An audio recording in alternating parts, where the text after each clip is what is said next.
నమస్తే, నేను ఇందు. Private medical కాలేజీల్లో సీట్లు కానివ్వండి, ఫ్యాకల్టీ కానివ్వండి, మేమే అందిస్తామంటూ అక్రమ వసూళ్లకైతే పాల్పడుతున్నారు. సో ఈ నేపథ్యంలో వైఎస్ఆర్సీపీకి అండ్ అలాగే ఈ మెడికల్ కాలేజ్కి అసలు సంబంధం ఏంటి? మరి దీని గురించి డిస్కస్ చేయడానికి మనతో పాటు సీనియర్ జర్నలిస్ట్ శ్రీనివాస్ గారు ఇప్పుడు మనతో ఉన్నారు. నమస్తే సార్. నమస్తే సార్. మరి ప్రైవేట్ మెడికల్ కాలేజ్ల దగ్గర సీట్లు మేమే ఇస్తాము, ఫ్యాకల్టీ కూడా మేమే ఇస్తామంటూ కూడా అక్రమ వసూళ్లకైతే పాల్పడుతున్నారు. సో ఇందులో వైసీపీ వాళ్ళు ఉన్నారంటూ కూడా కొన్ని వార్తలు అయితే వినిపిస్తున్నాయి. అసలు ఏంటి సార్, వాళ్ళకి వైసీపీ వాళ్ళకి ప్రైవేట్ మెడికల్ సీట్స్కి సంబంధించి అసలు ఏం జరుగుతుందంటారు? అంటే ఇవాళ సిబిఐ చేపట్టిన ఈ కేసు ఓకే, ప్రైవేట్ మెడికల్ కాలేజీల దగ్గర అక్రమ వసూళ్ళకి పాల్పడుతున్నారు. వాళ్ళకి ఫ్యాకల్టీ మేమే సమకూరుస్తాం, లేకపోతే వసతులు, లేకపోతే మీకు సంబంధించినటువంటి ఆ మెడికల్ కౌన్సిల్ తనిఖీలకు వస్తే పూర్తిగా మేమే కన్సల్టెన్సీ ఇస్తామంటూ ఇప్పుడు ఆ కన్సల్టెంట్ ఎవరు? వైఎస్ఆర్ కాంగ్రెస్ పార్టీ నాయకుడని 36 మందిని వాళ్ళ సిబిఐ విచారిస్తే దానిలో 3 వైసీపీ వాళ్ళు, ఇక్కడ ఆంధ్రప్రదేశ్ లేకపోతే తెలంగాణలో ఒక 2. ఇప్పుడు వరంగల్ మెడికల్ కాలేజీ దగ్గర 66 లక్షలు వసూలు చేశారని, విశాఖ గాయత్రి కాలేజీ దగ్గర మరి దగ్గర వాళ్ళకు కూడా ఒక 44 లక్షలు వసూలు చేశారని, వీటన్నిటికీ అక్కడ అనంతపురం, ఉమ్మడి అనంతపురం జిల్లా కదిరి, ఆయన ఎవరో డాక్టర్ బత్తుల హరిప్రసాద్, ఆయన పేరు వినపడతాను, ఆయన ఏదో విచారించారంటున్నారు. ఇప్పుడు హరిప్రసాద్కి వైఎస్ఆర్ కాంగ్రెస్ పార్టీకి ఏంటి సంబంధం? హరిప్రసాద్ ఈ అక్రమ వసూళ్లకి పాల్పడటం ఏంటి? నిన్నగాక మొన్న మనం చూసాం, ఏది తన కొడుకు మెడికల్ సీట్ కోసం 2 కోట్లు తీసుకున్నారు, సజ్జల పేరు చెప్పారు. సజ్జల అనుచరుడు అడప ప్రేమ్చంద్ అనేవాడు నా దగ్గర 1,20 లక్షలు వసూలు చేశారు. ఒకరోజు నన్ను సజ్జల ఆఫీస్కి తీసుకెళ్ళాడు. నా బ్యాగులో 45 లక్షలతో నేను వెళ్తే అది తీసుకెళ్ళి లోపలికి వెళ్ళాడు సజ్జల ఛాంబర్లోకి. అక్కడ ధనుంజయ రెడ్డి కూడా ఉన్నారు. ఆ 45 లక్షలు సజ్జలకి ఇచ్చాను, నీకు సీట్ గ్యారంటీ అని చెప్పాడు అని ఒక తండ్రి ఆవేదన. కుంచునపల్లి సుబ్బారావు అనే అతను, అది మీడియాలో వచ్చింది. నెక్స్ట్ అసలు లోకేష్ బాబు ఏదో ప్రజా దర్బార్ ఏదో పెడుతుంటే అతనికి వెళ్ళి కలిసి లోకేష్కి వినతి పత్రం ఇచ్చారు. అంటే మెడికల్ సీట్లు అమ్ముకున్నారా? సజ్జల ఎన్ని మెడికల్ సీట్లు అమ్ముకున్నాడు? ధనుంజయ రెడ్డి పాత్ర ఏంటి? 45 లక్షలు ఆ బ్రోకర్ సజ్జల ఛాంబర్లోకి వెళ్ళి సజ్జలకి ఇచ్చాడా, అతను నొక్కాడా? ఎందుకంటే ఇవాళ మరి తర్వాత ఏం చేశాడు అతను? ఇక్కడ పిన్నమనేని కాలేజీ విజయవాడ కుదరలేదు, నీకు బెంగళూరు మెడికల్ కాలేజీలో ఇప్పిస్తా, అక్కడ పెద్దిరెడ్డి కాలేజీ ఒకటి ఉంది.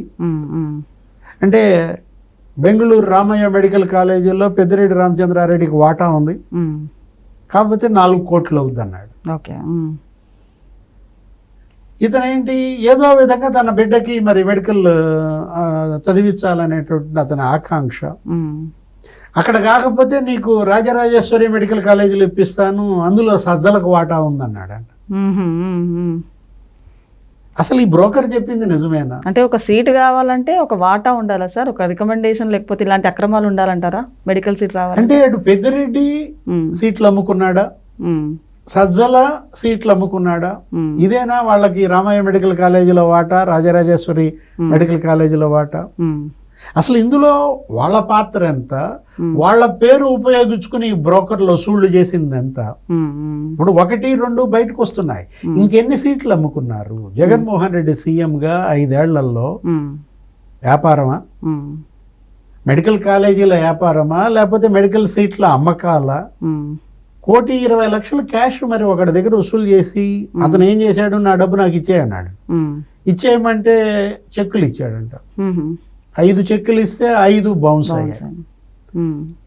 ఇదేంటి చెక్కులు ఇచ్చావు బౌన్స్ అయినాయి, నువ్వు నా డబ్బులు ఇస్తావా ఇవ్వా అంటే నీకు ఇళ్ల స్థలాలు 2 రాసి ఇస్తా అని చెప్పి అప్పటినే ఇళ్ల స్థలాలు రాసి ఇచ్చాడంట. అవి ఫేక్ డాక్యుమెంట్స్. అంటే ఒక మోసగాళ్ళ రాజ్యంగా జగన్మోహన్ రెడ్డి ఏంటి, మోసగాళ్ళకి మోసగాడుగా అతను అడ్డం పెట్టుకుని ఈ మోసగాళ్ళంతా ఎంతమందిని మోసం చేశారు. అంతకుముందు రజనీ వైద్య ఆరోగ్య శాఖ మంత్రిగా ఆమె ఏంటి మెడికల్ సీట్లు మరి ఒక 150 పీజీ సీట్లు, సీటు 5 కోట్లకు అమ్మారన్నారు. దగ్గర అదేంటి, అది ఒక 750 కోట్ల స్కామ్ అన్నారు. ఇప్పుడు ఇవాళ మంత్రి వైద్య ఆరోగ్య శాఖ మంత్రి సత్యకుమార్ వీటన్నిటిపైన విచారణకు ఆదేశించాలి. వీలైతే అసలు దీని మీద ఒక స్పెషల్ ఇన్వెస్టిగేషన్ టీం వేయాలి. 5 ఏళ్ళు జగన్మోహన్ రెడ్డి ముఖ్యమంత్రిగా వైద్య ఆరోగ్య శాఖలో ఏం జరిగింది, ఎన్ని అవినీతి కుంభకోణాలకి పాల్పడ్డారు, మందుల కొనుగోళ్లు అదొక స్కామ్ అన్నారు, అవుట్డేటెడ్ మెడిసిన్స్ అమ్మారన్నారు. అప్పుడు కరోనా టైంలో అయితే రెమిడిసివర్ ఇంజెక్షన్స్ ఏ ఉన్నాయి, అదొక ఇంజెక్షన్ నీకు 5 చేయించుకోవాలి, అది దగ్గర ఒక 4 లక్షలకు అమ్మారు, ఒక్కొక్కటి 75,000 చొప్పున. అంటే అసలు కరోనాలో వైద్య ఆరోగ్య శాఖలో ఎంత అవినీతి జరిగింది, అప్పుడు బెడ్స్ కూడా అమ్ముకున్నారు అన్నారు పేషెంట్లకి. అంటే అదేమంటే జగన్మోహన్ రెడ్డి ఏమంటాడు, నేను 17 మెడికల్ కాలేజీలు పెట్టానంటాడు.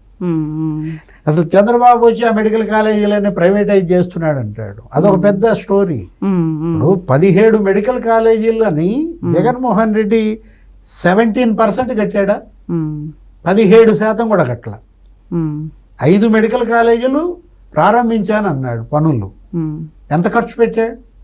8,000 కోట్ల బడ్జెట్ అయితే 17 మెడికల్ కాలేజీలు కట్టడానికి కనీసం 800 కోట్లు ఖర్చు పెట్టావా? ఒక మెడికల్ కాలేజీ కట్టాలంటే 500 కోట్లు. అంటే భూమి, భవనాలు, ఎక్విప్మెంట్, ఫ్యాకల్టీ, అసలు మొత్తం ఇదంతా కావాలంటే ఇన్ఫ్రాస్ట్రక్చర్ 500 కోట్లు.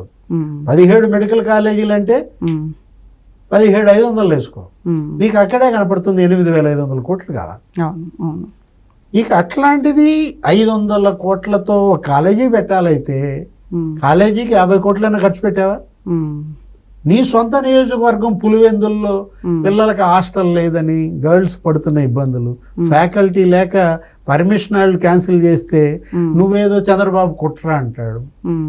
అంటే మెడికల్ శాఖలో ఏది హెల్త్ అండ్ మెడిసిన్ ఏం జరిగింది ఆ 5 ఏళ్ళు?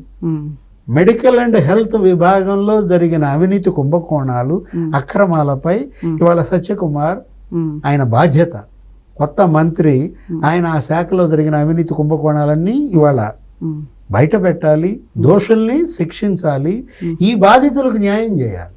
ఇప్పుడు సుబ్బారావు, కుంచనపల్లి సుబ్బారావు 1,20,00,000 మళ్ళా ఆ బిడ్డకి న్యాయం చేయాలి, ఆ డబ్బు వాళ్ళకి తిరిగి ఇప్పించాలి. సజ్జల నిజంగానే సీట్లు అమ్ముకున్నాడా? ధనుంజయ రెడ్డి పాత్ర ఏంటి, పెద్దిరెడ్డి పాత్ర ఏంటి? వీటన్నిటిపైన కూడా విచారణ జరిపితే గానీ నిజాలు బయటికి రావను.